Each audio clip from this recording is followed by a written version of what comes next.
स्त्री संघर्षाची गाथा, एक सत्यकथा. आम्ही गाई घेऊन काजळेश्वरला गेलो होतो 2019 रोजी. दुपारी 2ची वेळ होती.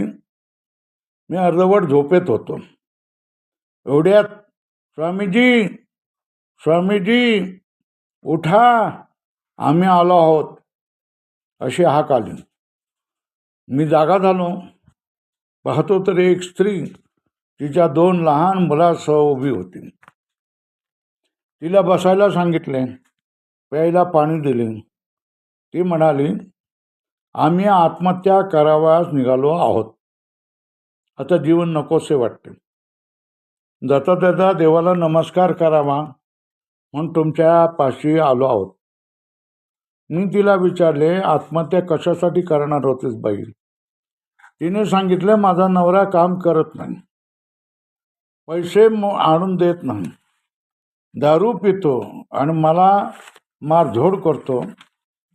मुलांना तो शाळेत पाठवण्याऐवजी भीक मागायला लावतो आणि त्यांनी आणलेले पैसे पण हिसकावून घेतो आणि दारू पितो. आज मला त्याने कोरड्या लाकडाने मारले आहे.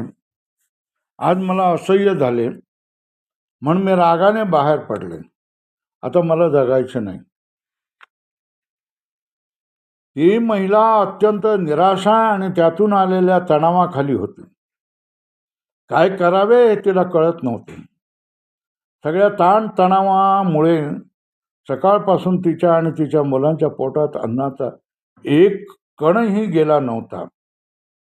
गावातल्या एका ओळखीच्या माणसाला भाजी भाकर बनवायला सांगितली. ती त्यांनी खाल्ली. त्यांच्या अंगात जरा तरतरी आली. नंतर मी बोलायला सुरुवात केली. मारखात जगणं आणि निराशा येऊन आत्महत्या करणं या 2 पर्यायाशिवाय तिसरा पर्याय शिल्लक नाही का? ती म्हणाली, स्वामीजी आहे एक पर्याय.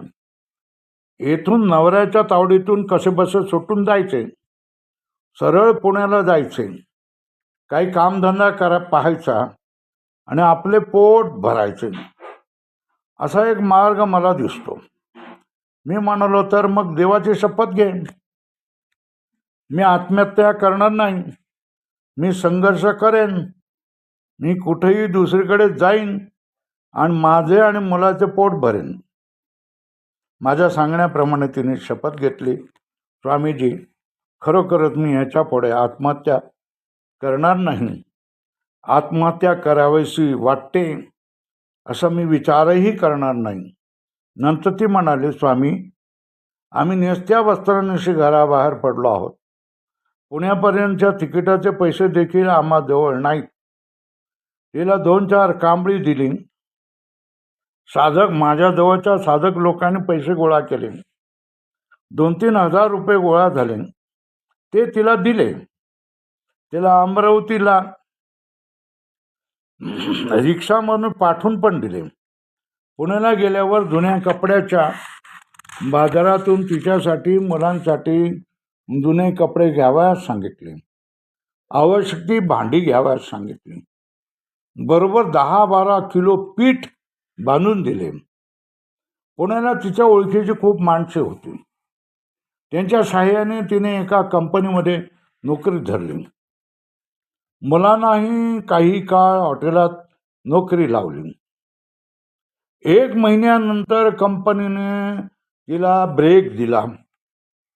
तेव्हा तिने दुसऱ्या महिलांबरोबर धुणी भांडीची कामे केली.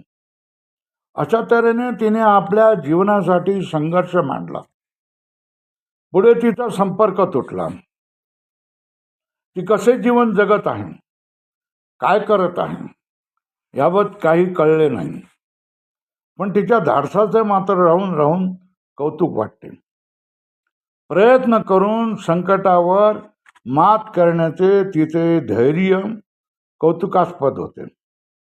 नवऱ्याचा अत्याचार सहन करत राहणे तिने नाकारले. तसेच आत्महत्या करून जीवन संपवण्याचा मार्गही तिने टाळला. तिने संघर्षाचा, मेहनतीचा मध्यम मार्ग स्वीकारला. याचेच मला खूप अप्रूप वाटले. सगळ्या स्त्रियांनी असे धैर्य दाखवले, किती बरे होईल, कितीतरी जीव वाचतील.